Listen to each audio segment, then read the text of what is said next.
Hey Kickstarter, this is Rock and Roll Card Game. I'm really excited to show you some of the cards and some of the gameplay and see what you think. Hopefully you back the Rock and Roll Card Game and make it a reality. This game has been a labor of love over the last year or two as I've kind of created some of the gameplay, the cards, the copy, some of the funny copy on the cards. Tested it with friends and family, and just really had a lot of fun coming up with a game that should be familiar to a lot of regular game players with the techniques and the gameplay and the feel, but it also have a broader reach to people who are fans of music throughout the decades. And what we have here in front of us are some of the bosses and minions here in the front. We have the back of the card design with the Rock and Roll Card Game logo and a black design with white lettering, and then some of the game cards, the spells, just to display the Great Balls of Fire, Don't Stop Believing, that are some of the fun fire spells and multiplier spells that we have in the game. The game starts like this. Everyone will randomly, or you can assign decades to a player. You can play for 2 players, 3 players, 4 players, five, six, and everyone gets a decade card that signifies the decade that they're going to be playing as. Why that's important is that as you pick up cards from the main playing deck, a decade card, a card that's from your decade, will have multipliers. It will have special bonuses that are given and granted to the individual who's playing that decade. So a card from your decade is worth more to you. So let's go ahead and play as the 1950s.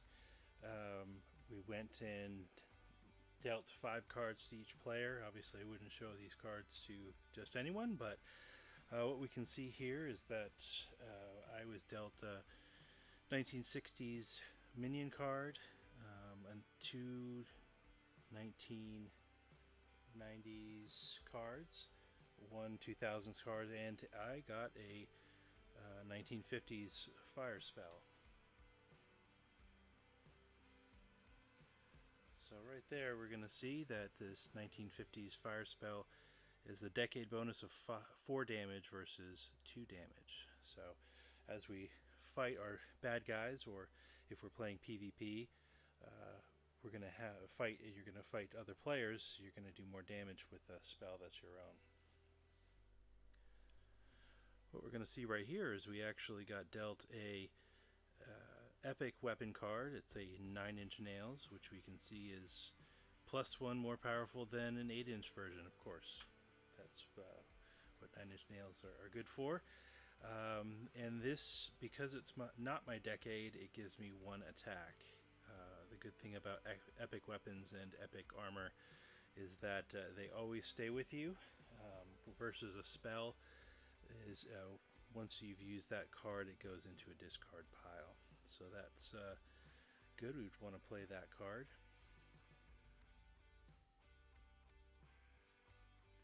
What we can see right here is a minion card that is, these are helpful cards that steal a life from your target and gives you bonus that life back. This is a 1960s card, so it would only give me +1 life. We also have spells that do that same kind of mechanics, stealing life. So the target would lose a life and you would gain a life.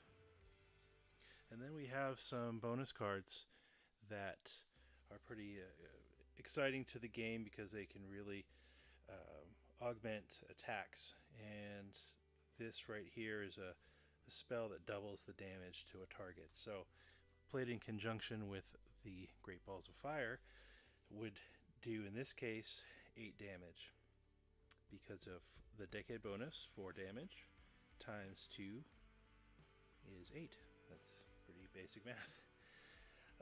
Now, if this were a 1950s bonus card, it would give me 3 times that damage. So if you're playing at home, that would be 12 damage. So it's really powerful when you are adding up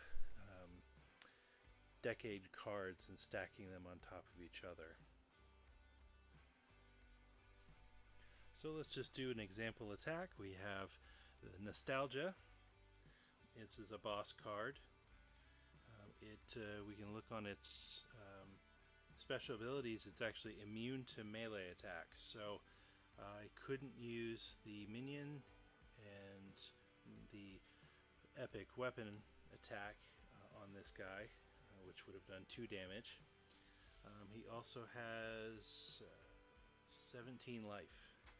So, as an attacker, I would definitely want to consider doing a multiplier attack, which would do 8 damage against Nostalgia. Working together with teammates, we would go ahead and be able to wipe him out.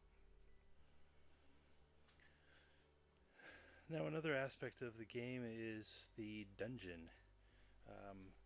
This was something that I created as I realized it would be really fun to play this game by yourself, but you could also play the dungeon with others. But being able to do a solo map that constantly changes was something pretty appealing as I was testing the game and kind of getting a better understanding of how the game plays. But as you can see, there's randomized hallways that can be built throughout the map, so you're constantly shuffling that and adding to a map. And I have some pictures on the Kickstarter to show a game in progress.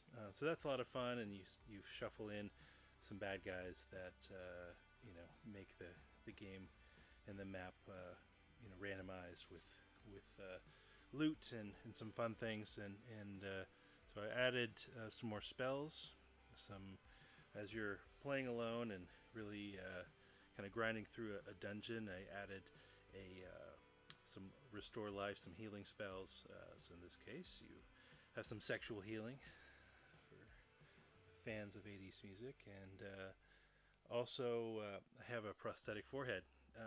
This adds to the epic helmet, the epic items cache that a player can build on, and any good They Might Be Giants fans will recognize that reference. And I think that's what makes the game fun. There's always little things in the game, and it was fun to call on friends and family to really build out some of the references, and I hope everyone enjoys playing the game. Alright guys, well, hopefully from all the videos I just did, I've stitched together a half-decent explainer video, and I can do some more of this. I'm pretty excited to launch this Kickstarter. I've set the bar pretty low as far as what I'm looking for, because I think we can accomplish a successful campaign even if we get just maybe 30 orders, which is that 1,000 mark. Hey, if this goes far beyond that, that would be exciting too. I think we certainly could scale. That's the math that I've ran, and everything that I have in place. I think we could definitely scale and turn this into even bigger campaign. But if it's just a niche thing that a few people try out, that'd be great. Looking forward to maybe adding some additional cards and your suggestions. This game is certainly it's at the beginning, and can only go up from here, and I'm excited to see what the community builds on it, and look forward to your feedback and questions.